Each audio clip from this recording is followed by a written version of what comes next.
ठाकरे साहेब, माजी खासदार शिवाजीराव पाटील, गोपाल साखरकर, सूरज चव्हाण, बाकीचे सगळे उपस्थित असलेले अतुल बेनके, पांडुरंग पवार, सगळेच मान्यवर, अनेक मान्यवर इथं आहेत. ते सगळे सुरेश जुले, स्टेजवर बसलेले मान्यवर आणि माझ्या जुन्नरच्या कानाकोपऱ्यातून आलेल्या माझ्या मायमाऊली, सगळ्या भगिनी, माझ्या मुली आणि पत्रकार मित्रांनो, मला साधारण संवादाच्या निमित्ताने तुमच्याशी काही गोष्टी सांगण्याचा प्रयत्न केला.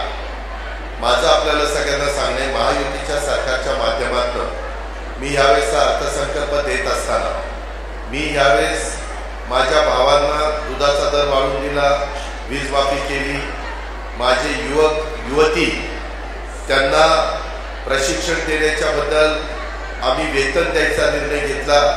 त्यांनी 6 महिन्याचं, 8 महिन्याचं, 12 महिन्याचं प्रशिक्षण घ्यावं. ते प्रशिक्षण घेतल्यानंतर त्यांना चांगल्या नोकरी मिळेल, त्यांना सरकार सर्टिफिकेट देणार आहे आणि त्याचा उपयोग आपल्यातल्या मुलामुलींना झाल्याशिवाय राहणार नाही. हा एक चांगला कार्यक्रम आम्ही त्यांना 6,000, 8,000, 10,000 ते प्रशिक्षण घेतात म्हणून आम्ही त्यांना वेतन देतोय. असं सहसा कुठं घडत नाही, परंतु आम्ही ते एक आवड निर्माण करण्याकरता, गोडी निर्माण करण्याकरता तो कार्यक्रम घेतला. माझ्या इथं महिला आहे, मायमाऊली आहे. किती मायमाऊलींच्या घरी गॅस सिलेंडर म्हणजे शेगडी आहे गॅसची, त्यांनी हातवर करावं. मधल्या काळामध्ये मला बऱ्याचशा माझ्या महिला भेटल्या आणि त्या म्हटल्या की दादा थोडंसं आम्हाला परवडत नाही. यावेळेस आम्ही महायुतीच्या सरकारच्या तर्फे तुम्हाला 52 लाख कुटुंबांना आम्ही साधारण दरवर्षी 3 गॅस सिलेंडरचे पैसे तुमच्या अकाउंटला टाकणार.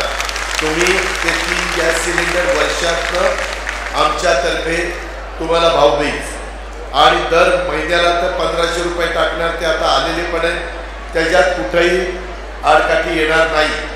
यामध्ये पुढे कायम चालू राहण्याच्या करता 5 वर्ष तुम्हाला महायुतीच्या पाठीशी उभं राहावं लागेल. त्याच्यामध्ये उद्याच्याला इथं जे उमेदवार दिले जातील त्याच्यामध्ये घड्याळाचं चिन्ह आहे, काही ठिकाणी आमचं धनुष्यबाणाचं चिन्ह आहे, काही ठिकाणी आमचं कमळाचं चिन्ह आहे. त्या पद्धतीनं केलं तर आम्हीच पुन्हा तिथं येऊ. आम्ही पुढं आल्यानंतर कुठल्याही परिस्थितीत राज्याला आर्थिक बाबतीमध्ये अडचणीत न आणता माझ्यावर विश्वास ठेवा.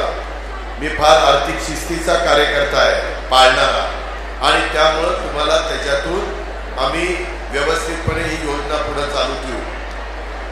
गरीब घरातल्या मुलींना, आई वडील गरीब असल्यावर शिक्षण घेता येत नाही, कॉलेजचं शिक्षण आता त्या गरीब घरातल्या मुलीचं हे पूर्णपणे राज्य सरकार करणार. कॉलेजचं फी आम्ही भरणार. आता त्या मुलीने तिला डॉक्टर व्हावं, इंजिनियर व्हावं, पायलट व्हावं, IAS व्हावं, IPS व्हावं, काय आणखीन काय CA व्हावं, जी काही आवड तिला माझ्या मुलीला असेल ते शिक्षण तिनं घ्यावं. ते आता तिनं मनात अशा प्रकारची भावना आणू नये की काय माझे आई वडील गरीब असल्यावर मला शिक्षण घेता येत नाही. हाही मार्ग आम्ही काढलेला आहे. अशा पद्धतीच्या खूप चांगल्या योजना या सर्व घटकाच्या करता महायुतीनं तुमच्याकरता आणल्या.